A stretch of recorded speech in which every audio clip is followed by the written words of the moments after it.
जय हिंद बच्चों। चलो हम आज की पढ़ाई शुरू करें। आज हम सॉल्व करेंगे 13E।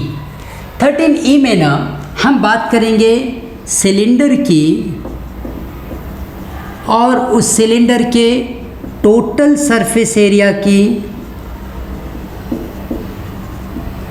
एंड इट्स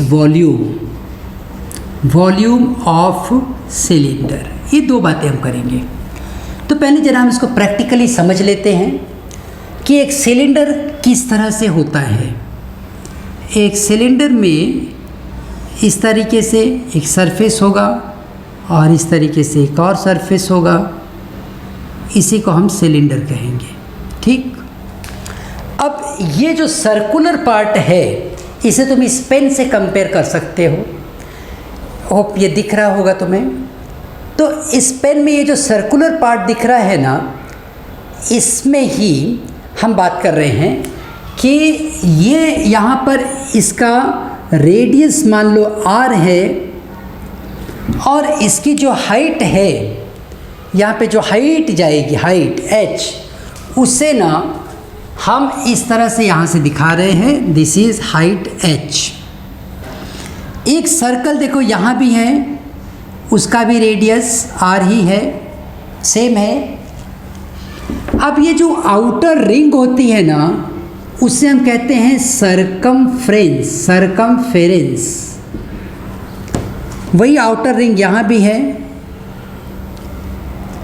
अब इस आउटर रिंग के हिसाब से अगर तुम सोचो तो ऐसी ढेर सारी रिंग्स तुम रखते जा रहे हो।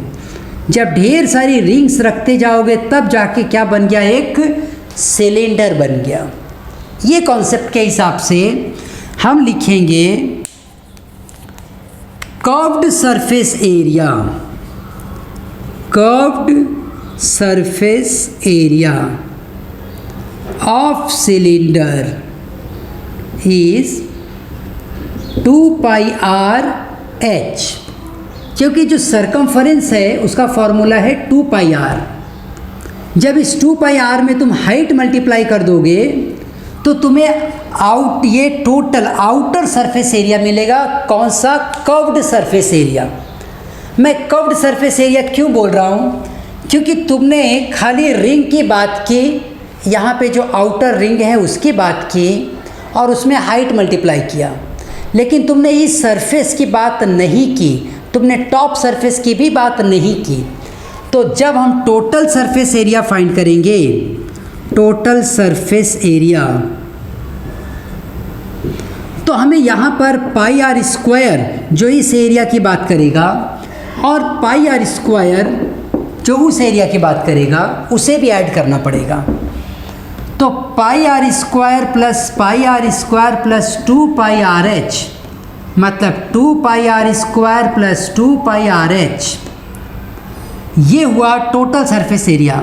इसमें से 2πr कॉमन ले लोगे ना तो r प्लस h बचेगा। तुम खुद देखो, 2πr अगर हमने कॉमन ले लिया, 2πr अगर हमने कॉमन ले लिया तो r प्लस h ये हमारे पास बच जाएगा।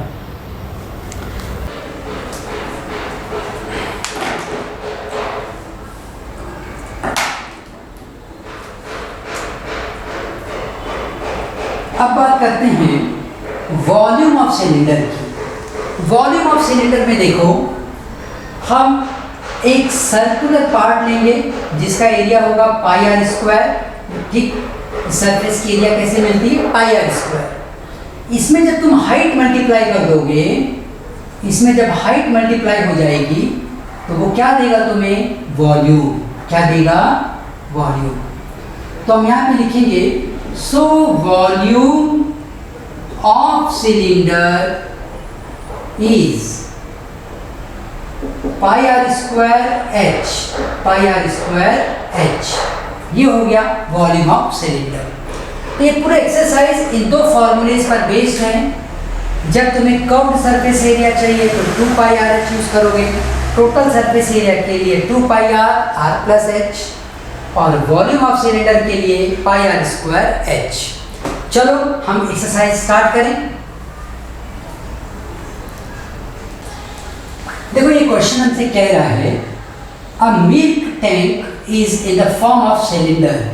हम देखते हैं कि जो व्हीकल्स होती हैं, बड़ी व्हीकल्स, उसमें एक इस तरीके का कंटेनर होता है और उसी कंटेनर में मिल्क भरा होता है।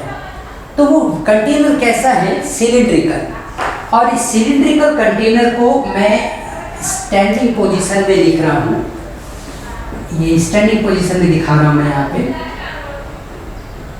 तो वो एक सिलेंडर के शेप में है। अब इसका टोटल वॉल्यूम कितना है, अगर वो पता चल गया तो टोटल कितना मिल्क है ये हमें पता चलेगा। अब milk tank is in the form of cylinder whose radius is 1.5 meter, length is 7 meter. Find the quantity of the milk in the tank.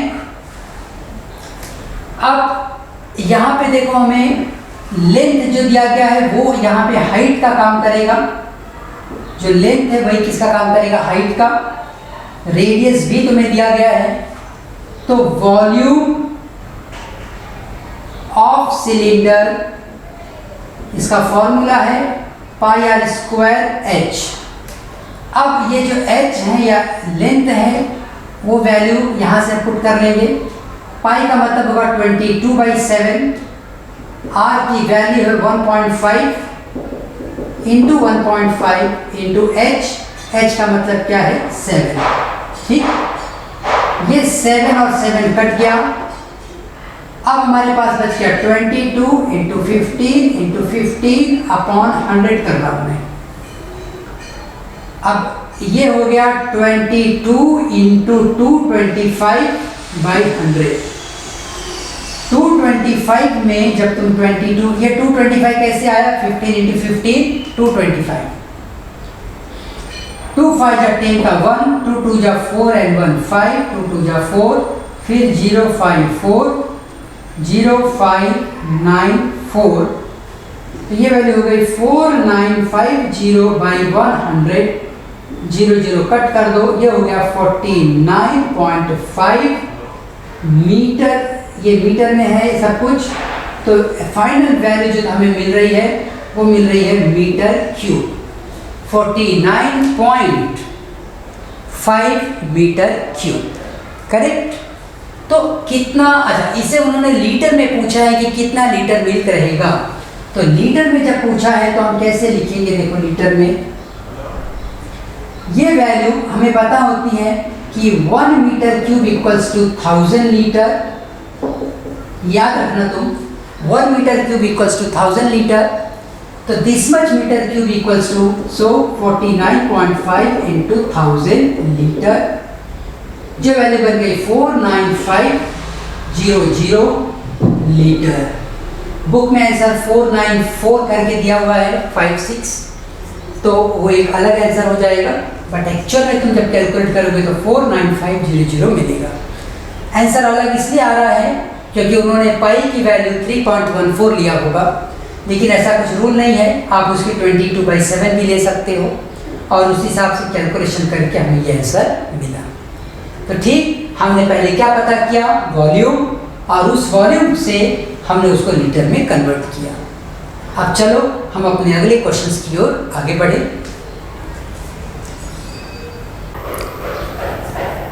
तो देखो बच्चों, ये हमारा 5th क्वेश्चन है। क्या कह रहा है? A lawn roller is 1 metre wide, 80 centimetre high. What is the area covered in each revolution? तो क्रिकेट मैच में भी देखो, जो पिच होती है उसको लेवल करने के लिए एक रोलर होता है। सड़कों पर भी रोड बनने के लिए जो रोलर घूमते हैं, तो ये एक रोलर है। ये एक राउंड में कितनी एरिया कवर करेगा? जितना भी इसका कर्व्ड सरफेस एरिया होगा, एक पूरे राउंड में उतनी ही एरिया कवर करेगा। ध्यान से सोचो, जितना भी इसका कर्व्ड सरफेस एरिया होगा उतनी ही एरिया ये एक बार में कवर करेगा। तो हमें कैलकुलेट करना है curved surface area, curved surface area. और कर्व्ड सरफेस एरिया के लिए फॉर्मूला हमने क्या लिखा है? 2πr h। ये फार्मूला देखो, सबसे पहले ही हमने सीखा था। कर्व्ड सरफेस एरिया का फार्मूला है 2πRH। यहाँ पर R की वैल्यू हो जाएगी 80/2 which comes out to be 40 centimetre. इसे ऐसे ही रहने दो, 40 में सेंटीमीटर में ही रहने दो। उसके बाद में जो लेंथ दिया गया है या हाइट दी गई है दैट इज़ 1 मीटर। यहाँ पे ये हाइट का काम कर रहा है, हाइट इज़ 1 मीटर और you can say 100 centimetre. So the area covered equals to 2πRH equals to 2 into 22/7 into R which is 40 into 100। अब इसे जब हम सिंप्लीफाई करते हैं तो हमें क्या वैल्यू मिलती है वो देखो। सिंपली तो मल्टीप्लाई कर लो 2 into 22। एक काम करते हैं 22/7 ऐसा कोई ज़रूरी नहीं था, हम 3.14 ले लेते हैं। 3.14 तुम पाई की वैल्यू 3.14 भी ले सकते हो, पाई की वैल्यू 22/7 भी ले सकते हो। अब ये मल्टीप्लाई करोगे तो 4000 हो जाएगा। 4 2 जा 8 इंटू 8000 इंटू 3.14। अब ये 3.14 में 8 अगर मैं मल्टीप्लाई कर दूँ, 8 4 जा 32 का 3, 8 1 जा 8 एंड 3 11 का 1, 8 3 जा 24 एंड 1 25, 1 2 3। तो ये वैल्यू हो गई 25121123। लेकिन ये 3 जीरोस में से देखो 2 डेसिमल के लिए हट जाएंगे तो बचेगा this much centimetre. This much area है तो सेंटीमीटर स्क्वायर, एरिया है तो सेंटीमीटर स्क्वायर। यहाँ पर ऐसा कुछ कह नहीं रहे हैं कि आपको मीटर में बताना है, तो ये तुम्हारा फाइनल आंसर हुआ दिस मच सेंटीमीटर स्क्वायर। और इसे अगर तुम मीटर में कन्वर्ट करना चाहते हो तो 25120 इंटू 10⁻⁻4 मीटर स्क्वायर बनेगा, क्योंकि सेंटीमीटर स्क्वायर का मतलब होगा ऐसे, और यही हो जाता है 4 मीटर। ठीक, सेंटी का मतलब होता है 10⁻⁻2, वही वैल्यू बनेगी 10⁻⁻4 स्क्वायर की वजह से। और फिर ये वैल्यू बन जाएगी 25120/1234 metre square. 1 1 cancelled, 1 2 3, 2.5 metre square. तो इतनी एरिया वो एक रिवोल्यूशन में कवर करेगा। एग्ज़ाम में अगर पूछा गया कि 10 रिवोल्यूशन में कितना कवर करेगा, तो तुम पहले 1 को पता करो, फिर 10 के लिए उसमें और 10 मल्टीप्लाई करो। जितना भी रिवोल्यूशन 100 रिवोल्यूशन है तो इसमें फिर 100 मल्टीप्लाई करेंगे। ठीक, तो एग्ज़ाम में जैसा भी क्वेश्चन रहेगा उसके हिसाब से तुम सॉल्व करना। चलो अब हम अपने अगले क्वेश्चन की ओर आगे बढ़ें। तो ये है बच्चों हमारे पास हमारा 6th क्वेश्चन। ये क्वेश्चन देखो क्या कह रहा है, a section of the concrete pipe. हम नॉर्मली देखते हैं कि पानी की जो पाइप्स होती हैं जो ज़मीन में फैलाई जाती हैं, तो पानी की ये जो पाइप है कंक्रीट की भी पाइप होती है। तो ये कंक्रीट की पाइप में तुम देखो तो अंदर का जो रेडियस है वो दे रहे हैं, अंदर का डायमीटर दे रहे हैं 1.2 मीटर का एंड आउटर डायमीटर दे रहे हैं 1.8 का। अब तुमसे ये पूछ रहे हैं कि इसमें कितना कंक्रीट यूज़ हुआ है ये बताओ। तो ये जो ब्लैक पार्ट अभी मैं ये दिखा रहा हूँ, ये एक्चुअल में वो कंक्रीट है जो यहाँ पे यूज़ हुआ है, और जो वाइट पार्ट है वो तो खाली जगह होगी जहाँ से पानी वगैरह बहेगा। सीवेज की पाइप्स वगैरह भी ऐसे यूज़ की जाती हैं।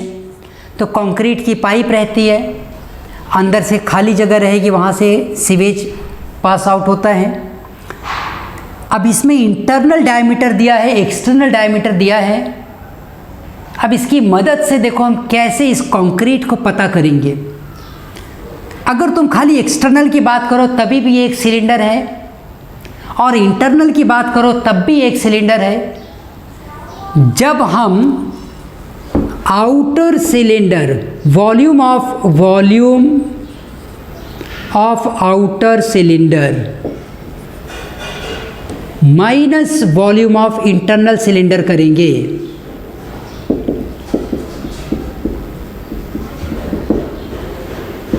तो हमें वो कंक्रीट मिल जाएगा outer volume of the cylinder minus inner volume of the cylinder. जो बाहर से वॉल्यूम बन रहा है और जो अंदर की तरफ से वॉल्यूम बनेगा, उसमें जब माइनस कर लोगे तो तुम्हें पता चलेगा कि कितना कंक्रीट है। तो देखो इस क्वेश्चन को हम ऐसे सॉल्व करेंगे। Outer diameter equals to 1.8 metre, so R1 that is outer radius is 1.8 by 2 which comes out to be 0.9 meter. Inner diameter ये कितना दिया है तुम्हें 1.2 metre, so inner radius R2 equals to 1.2 by 2 comes out to be 0.6 metre. अब देखो concrete equals to volume of outer cylinder minus volume of inner cylinder. So now here we can write volume of any cylinder वो होता है पाई are square H, यहाँ पे R1 लिख रहा हूँ आउटर के लिए, minus pi R2 square H. Pi की वैल्यू सेम है, हाइट सेम है, R1 square minus R2 square. Formula वही है। एक तो ऐसा है कि आप पहले डायरेक्ट वैल्यू पुट कर दो, फाइंड कर लो और माइनस कर लो। दूसरा तरीका है थोड़ा सा फॉर्मूले में खेल लेंगे तो हमारा कैलकुलेशन आसान हो जाएगा। देखो कैसे होगा। पाई एच ऐसे ही रहने दो, R1 स्क्वायर R2 स्क्वायर, ये बनेगा R1 minus R2 R1 plus R2। Formula तुम्हें पता है A square minus B square is A minus B and A plus B. उस फॉर्मूले से मैं यहाँ लिख रहा हूँ। अब सब वैल्यू पुट करो। पाई की वैल्यू मैं ले रहा हूँ 22/7। हाइट हमें कितना दिया गया है, हाइट दिया गया है 30 मीटर लॉन्ग। हम यहाँ बता देते हैं height h equals to 30 metre, 30 into R1 minus R2। R1 कितना था 0.9 minus 0.6, 0.9 plus 0.6, so 22/7 into 30 into 0.9 minus 0.6, ये हो जाएगा 0.3 इंटू 0.15 हो जाएगा, मतलब 1.5 दिख रहा है तुम्हें। ओके, अब थोड़ा सा इस तरफ मैं मिटा लेता हूँ, कैलकुलेशन के लिए जगह चाहिए। यहाँ पे नहीं, इस जगह पे यस, हाँ यहाँ पे पॉसिबल है। हम यहीं पे कर लेंगे कैलकुलेशन। दिख रहा है यस। मैं लिखता हूँ 22/7 इंटू 30 इंटू 0.3 को लिखेंगे 3/10, 1.5 को 15/10, ये 0 कट गया। अब ये 7 ऐसे ही रहेगा। 22 इंटू 3 3 जा 9। एक काम करो 22/7 को लिख दो 3.14, 3 3 जा 9 इंटू 15। इसे जब तुम प्रॉपरली कैलकुलेट कर लोगे तो तुम्हें आंसर मिलेगा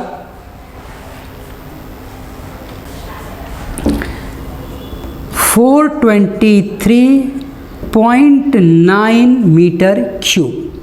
ये रहेगा वॉल्यूम। वॉल्यूम है इसलिए मीटर क्यूब में लिखना है। तो यहाँ पर देखो वही मेथड है जैसे तुम स्कूल में पढ़े हो, जो आप नॉर्मली टीचर्स पढ़ाते हैं। पहले आप एक्सटर्नल वॉल्यूम पता करते हो, फिर इंटरनल वॉल्यूम पता करते हो, फिर माइनस करते हो। हम थोड़ा सा फॉर्मूले में खेल रहे थे।